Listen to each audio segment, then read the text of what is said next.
sempat agak down, aduh kayak mana gitu. Cuman habis itu ya udahlah. Jadi terharu Nggak apa-apa.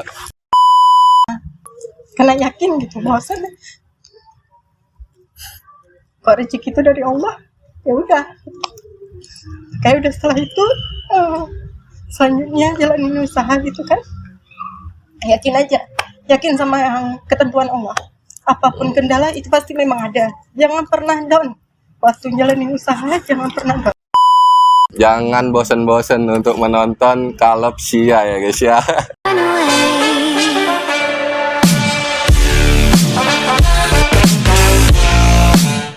Halo guys, para penonton Kalopsia TV. Di sini kita akan berbincang-bincang mengenai salah satu toko frozen food yang ada di Lok Sumawe. Pasti para masyarakat ataupun warga Lok Sumawe sudah tidak asing kan dengan Yani Store. Ya, di sini kita langsung mendatangkan ownernya langsung dari Yani Store, yaitu bisa perkenalan sedikit Kak mengenai data dirinya. Oh ya, Assalamualaikum warahmatullahi wabarakatuh. Sebelumnya ya, perkenalkan nama saya Wan Suryani lengkapnya, tapi sering dipanggil Yani. Makanya nama toko saya itu toko Yani Store. Ya, bisa dijelaskan sedikit Kak mengenai awal buka dari toko Yani Store tersebut. Mengapa memilih salah satu toko yaitu frozen food ini? Oh gitu, oke. Awal mulanya itu saya jualannya di rumah. Jadi awalnya tuh lebih ke dimsum. Waktu saya jualan dimsum itu masih di rumah, by order aja. Jadi saya kumpulin dulu orderan orang, sudah banyak baru saya ridikan barang. Nah dari situ makin lama makin berkembang. Awalnya saya bisa simpan dari keuntungan itu membeli satu freezer, dan alhamdulillah makin berkembang ke freezer-freezer berikutnya. Jadi kira-kira jelasnya ketika kita membuka suatu usaha pasti ada saja kendalanya kan? Iya, itu benar sekali. Apalagi frozen food ya. Frozen food itu berarti kita harus memiliki freezer, listrik gitu. Memang biayanya lebih banyak. Dan belum lagi dengan jangka waktu penyimpanan barang itu juga tidak bisa lama. Dan kita juga harus memikirkan bagaimana caranya supaya yang kita jual ini cepat habis. Nah, itulah kendalanya sebenarnya. Tapi alhamdulillah kalau kita yakin dengan apa yang kita jual dan kita memiliki niat untuk apa kita jualan itu, insya Allah itu semua dimudahkan sama Allah. Nah, jadi memang kalau untuk kendala, setiap apapun itu usaha pasti ada kendalanya. Tapi jangan pernah menyerah dan jangan pernah pesimis dengan kendala-kendala yang terjadi. Jadi ketika kita membuka suatu toko pasti jelasnya ada suatu modal. Nah, modal awal yang didapatkan untuk membuka toko Yani Store ini itu berasal dari mana? Kalau untuk modal awal jelas itu uang tabungan sendiri. Ya, modal awal kalau kan sebelumnya tadi udah saya jelaskan bahwa sana kami bukannya online gitu, jadi di rumah. Nah, waktu udah semakin berkembang dan banyaknya permintaan dan orang juga bilang, kenapa nggak di toko aja Kak gitu, biar lebih mudah. Karena dulu kan tinggal Kakak di Panggo ini, jadi orang untuk kesana agak jauh. Jadi kumpul-kumpul lah gitu. Awalnya kami buka toko di Jalan Darussalam yang samping toko Siana.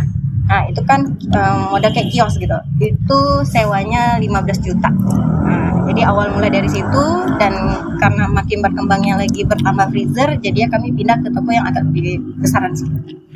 Untuk membuka toko ini kira-kira itu bekerja sama dengan orang lain atau membuka sendiri gitu Kak? Alhamdulillah sendiri. Alhamdulillah ya Kak. Lalu bagaimana cara menjalankan usaha di daerah kita ini sendiri seperti di Lok Sumawe ini? Sebenarnya bukan bagaimana ya, tapi gimana caranya kita bisa menjual, melihat peluang usaha di tempat yang memang ingin kita pasarkan. Jadi karena pun kebetulan saya juga bekerja gitu, dan ruang lingkup saya juga rata-rata ibu rumah tangga, kawan-kawan juga pada ibu rumah tangga, otomatis mereka juga membutuhkan makanan frozen food yang memang gampang, tinggal goreng, tinggal kukus, tinggal panggang, siap jadi, nggak mesti mengolah. Dari situlah peluangnya yang saya lihat. Dan karena banyak nih ibu-ibu rumah tangga juga bekerja, dan mereka memang membutuhkan yang cepat siap saji seperti itu, seperti frozen food itu. Nah, dari situlah saya melihat peluang yang memang, ini cocok nih di Lok Sumawe. Makanya dari awalnya dimsum, terus saya berkembang jadi produk yang lain ya, seperti sosis, ada nugget, ada kentang, terus ada juga burger, ada daging burger, terus merambah lagi ke depannya seperti kebutuhan-kebutuhan ya para pedagang-pedagang yang pinggir jalan, seperti penjual kebab, penjual burger. Nah, mereka kan butuh ya, abis itu yang kayak orang-orang jual-jual risol gitu, butuh kulit, jual-jual dimsum yang buat dimsum sendiri. Nah, dari situlah berkembangnya. Jadi kalau kita bicara mengenai ibu rumah tangga nih, apakah pekerjaan seperti buka toko Yani Store ini tuh mengganggu rumah tangga? Mengganggu kerja ibu gitu sebagai ibu rumah tangga? Iya. Sebenarnya bukan mengganggu, tapi menyita waktu iya. Tapi kalau mengganggu, alhamdulillah, semoga jangan sampai ya. Jadi gini, ya pandai-pandai memang kita harus mengatur waktunya ya. Apalagi kakak juga masih bekerja. Jadi memang harus ada 3 waktu yang harus kita pisahkan antara rumah, kerjaan, dan usaha. Tetap yang paling utama itu adalah rumah. Karena kebetulan alhamdulillah kakak udah punya 3 putri dan 1 laki-laki. Nah, jadi 4 ya anak kakak juga. Jadi belum lagi yang anak kakak itu yang udah sekolah 2 orang yang memang butuh kadang-kadang ada PR-nya gitu. Dan karena kakak juga inginnya ada usaha, ya otomatis ya harus merelakan waktu yang kadang harusnya untuk istirahat, ya dibagi waktu untuk usaha gitu, untuk dipikirkan usaha. Harusnya ada waktu yang mungkin bisa lah me time gitu, tapi harus dibagi untuk anak, karena anak juga butuh waktu orang tuanya untuk bermain bersama. Nah, belum lagi kalau kantor memang sudah ada jam kantornya. Jadi seperti itu cara memanage waktu untuk kerja, usaha, dan rumah tangga ya. Lalu ini kan Kak, di Lok Sumawe ini kan jelasnya banyak gitu frozen food yang tersebar di Lok Sumawe ini. Cara menghadapi kompetitor ataupun pesaing frozen food di sekitaran Lok Sumawe ataupun di luar Lok Sumawe itu seperti apa Kak? Oh iya benar. Jadi gini, awal mula kakak buka frozen food itu, yang buka toko frozen food pertama belum ada. Terus setelah selang 2 bulan setelah selang 2 minggu ke 3 minggu gitu ada yang buka. Nah, setelah itu selang itu ada lagi yang buka frozen food. Nah, terus kompetitor yang kakak pertama itu sebenarnya ya Suzuya ya. Dia yang paling lengkap sebenarnya. Suzuya. Ya benar. Ya, dia yang paling lengkap frozen foodnya ya. Sama kok supermarket lain ya ada juga, cuman nggak selengkap Suzuya. Tapi kalau untuk ditanya bagaimana cara kita bersaing ya istilahnya ya, itu ya kakak itulah melihat lagi peluang gitu, melihat apa sih sebenarnya yang dicari atau yang memang nggak ada di sini. Misalnya adanya tuh di Medan, terus seperti kayak snack-snacknya Malaysia belum ada yang jual tuh dulu. Jadi kakak makannya adanya frozen food dan snack gitu. Jadi kayak snack Malaysia kayak Milo, kayak roti Yam atau yang lainnya yang punya produk Malaysia, kita ridikan di sini. Jadi memang orang udah lihat, oh ini ada ciri khasnya nih si toko gitu. Jadi kita kalau memang mau supaya kita usahanya tampil beda, benar, kita harus memiliki ciri khas di toko kita sendiri. Jadi orang tahu, oh di sini aja nih, di sini ada ini nih. Jadi sekalian pun pas orang belanja, pas beli Milo misalnya nih, tapi dia lihat, oh ada sosis, ya udah sekalian beli lah. Oh ada ini, oh sekalian aja lo beli, kan jadi sekalian orang belanjanya. Gitu. Jadi dan satu lagi, kakak tuh suka orangnya tuh up to date, mengikuti. Ini apa sih lagi innya gitu, frozen food yang kali ini apa sih yang lagi trennya, itu kakak suka tuh update, ngikutin gitu. Lalu bicara konsumen dari frozen food Yani Store ini kira-kira dari sekitaran Lok Sumawe ini atau ada juga yang di luar daerah Lok Sumawe ataupun Aceh ini Kak? Oh ada, kebetulan kita kan buka reseller tuh. Jadi reseller kita ada yang Biren, Takengon, Banda Aceh. Yang daerah Medan ada juga tapi nggak banyak. Itu dari Yani Store Kak? Iya betul. Kira-kira Yani Store ini memiliki e-commerce untuk di TikTok Shop ataupun Shopee ya? Iya, Shopee. Shopee ada, TikTok yang Shopee-nya bisa dikasih tahu para penonton ini Kak? Boleh. Shopee Yani Store juga. Nanti tinggal ditampilin aja ya. Ya, jangan lupa guys, klik Yani Store di Shopee. Untuk Instagramnya Kak? Instagram juga ada. Kita ada Instagram Yani Store, ada juga Instagram Yani Snack, sama satu lagi Instagramnya Yani Dimsum. Nah, jangan lupa guys, kepoin. Jadi itu tadi bicara mengenai e-commerce kan. Hmm. Jadi untuk Project Store ini awal munculnya sama masuk di e-commerce-nya itu kira-kira tahun berapa Kak? Ataupun sekitar beda berapa tahun gitu? Oh, itu lama ya. Kalau e-commerce itu kami baru juga, baru tahun 2022 ini. Kalau misalnya awal mula usaha itu udah dari tahun 2019. 2019. Awal mula yang di rumah ya. Habis itu meningkatnya itu sejak pandemi. Sejak pandemi makin meningkat usahanya. Karena ada beberapa yang makin pandemi makin menurun ya usaha ya. Iya, kan? iya Oke. betul Kak. Jadi waktu pandemi alhamdulillah malah yang kami jalankan itu makin meningkat. Itu kenapa? Karena memang orang kan pada di rumah, nggak makan di kafe, nggak makan di luar. Iya. Jadinya kan orang pingin juga sih makan mewah ya, model-model kayak apalagi yang kita jual tuh ada yang sedia model steamboat gitu. Tinggal buat aja di rumah udah jadi menu-menu kafe gitu. Jadi makanya waktu pandemi itu alhamdulillah usaha kita makin meningkat. Makin meningkat. Iya, itu Beda Kak. dengan para pengusaha-pengusaha Yang lain ya, ya. yang jenis tempe emang ada yang tertentu juga meningkat ada Iya. ya. Lalu ini di dalam toko Yani Store nih terdapat produk apa saja Kak? Kok tanya itu banyak sebenarnya. Lebih Banyak dari ya. 10 produk. Kita lebih kalau 10 produk ditanya itu lebih. Kita pegang distributor untuk area Lusmawe, Takengon sama Biren itu produk Sedea.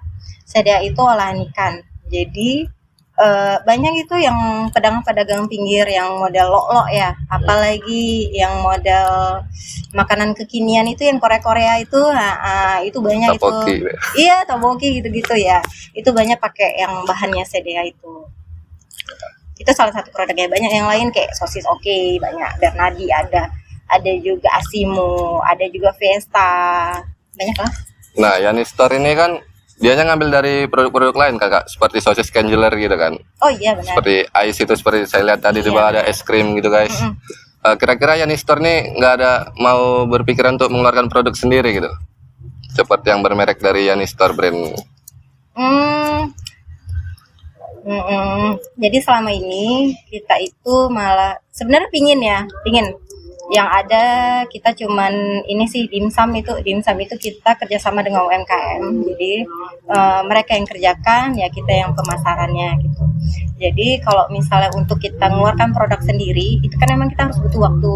Nah kakak memang belum sempat nih untuk mengolah dan produksi sendiri karena kerja juga masih ya, rumah tangga juga masih harus kita urus gitu. Terus tapi kalau untuk yang UMKM di sekitaran Lusmawe udah banyak gitu beberapa produk yang kita kasih untuk mereka titip jual di sini gitu. Jadi salah satu kami di sini juga kami ya mensupport juga gitu untuk yang mereka pada usaha-usaha rumah tangga yang mungkin pemasarannya belum gitu. Jadi kita bantu pasarkan mereka yang produksi. Supaya lebih terkenal lagi. Gitu. Benar. Nah, lalu untuk para penonton nih, apa motivasinya supaya bisa lebih pede dalam membuka suatu usaha Kak? Biasanya kan kita ini ragu ataupun takut untuk memulai usaha, mau dari mana kita memulainya gitu Kak? Iya, itu benar kali ya. Jadi untuk yang namanya usaha jatuh bangun itu wajar. Seperti saya sendiri kalau dibilang Kak pernah rugi, pernah. Kak pernah di cancel sama pelanggan, pernah. Jadi pernah tuh ada kisah, bukan kisah ya, memang udah terjadi nih. Jadi waktu itu masa pandemi itu, waktu mau lebaran. Jadi dia order parcel itu hampir berapa ya? Hampir 100 box, salah lupa tapi berapa pasnya. Jadi tiba-tiba itu udah order barang nih, dan saya pede aja gitu nggak minta DP. Karena biasanya memang nggak pernah minta DP. Udah ready barang, antar kirim baru terima duit biasa gitu. Jadi udah percaya aja, tiba-tiba udah barang ready, confirm gitu, ini barang udah ready ya. Tiba-tiba dia ngambil. Dia bilang, maaf ya Kak, kami nggak jadi ambil. Gitu. Jadi satu sisi, aduh uang udah tertumpuk nih, mau kemana nih uang barangnya ya kan? Karena itu parcel memang udah orderan requestnya dia, belum tentu semua orang bakalan mau yang sesuai requestan orang gitu. Jadi saat itu sempat agak down, aduh kayak mana gitu mikir, cuman habis itu ya udahlah pasrah aja gitu, mungkin ini ada rezeki yang lain. Jadi terakhir ya udah, sama kakak itu pun saya udah nggak mungkin juga marah. Udah cukup Karena kan lah kita, gitu. cuman kita kan nggak tahu mungkin kendala dia apa gitu kan. Jadi nggak mungkin kita marah sama beliau juga. Jadi terakhir karena udah ikhlas aja gitu, pasrah. Tiba-tiba datang order dari kantor. Butuh nih parcel. Tapi kok bisa cepet dalam minggu ini gitu. Butuh berapa kak? Butuh 120. Malah lebih kan. Jadi terlalu Nggak apa-apa. lebih terus karena yakin gitu bahwasanya kok rezeki itu dari Allah, ya udah. Kayak udah setelah itu selanjutnya jalanin usaha gitu kan, yakin sama yang ketentuan Allah. Apapun kendala itu pasti memang ada. Jangan pernah down waktu jalanin usaha, jangan pernah down. Karena kalau untuk melangkah lebih maju lagi ke atas, itu nggak akan pernah kita nggak akan tersandung. Pasti ada aja. Dan ingat, setiap sandungan itu membuat kita makin lebih sukses lagi. Itu yang harus kalian tanamkan. Nah gitu guys, jadi jangan pernah takut untuk mulai sesuatu. Karena kan memang kita terkadang harus mengambil resiko tersebut untuk mencapai sesuatu tersebut. Kalau kita nggak mau ngambil resiko, kapan kita mau majunya gitu? Gitu ya. Betul. Kira-kira sekarang masih bekerja sama nggak dengan suatu yang pemesanan yang nggak jadi itu kak? Kalau dia order masih ada, cuman ya itu jadi pelajaran. Jadi tetap bilang DP dulu ya untuk tanda jadi. Gitu. Itu guys. Jadi jadikanlah masalah itu menjadi suatu pelajaran untuk kita menjadi lebih kuat lagi guys. Ya, terima kasih ya kak sudah mau datang di podcast Kalopsia ini, walaupun podcastnya yang sederhana ini kak. Nah, jadi seperti itu guys cerita dari podcast bersama Yani Store. Mungkin banyak pelajaran yang dapat kita terima ataupun kita ambil dari Kak Yani Store tersebut guys. Jadi jangan lupa untuk memulai suatu usaha. Dan jangan bosen-bosen untuk menonton Kalopsia ya guys ya. Karena akan banyak lagi kejutan-kejutan yang akan kami tampilkan. Seperti tagline kami, mengubah ekspektasi menjadi realita. Terima kasih. I'm an icon, man. And my girl about a 10. I should fuck her in the Benz.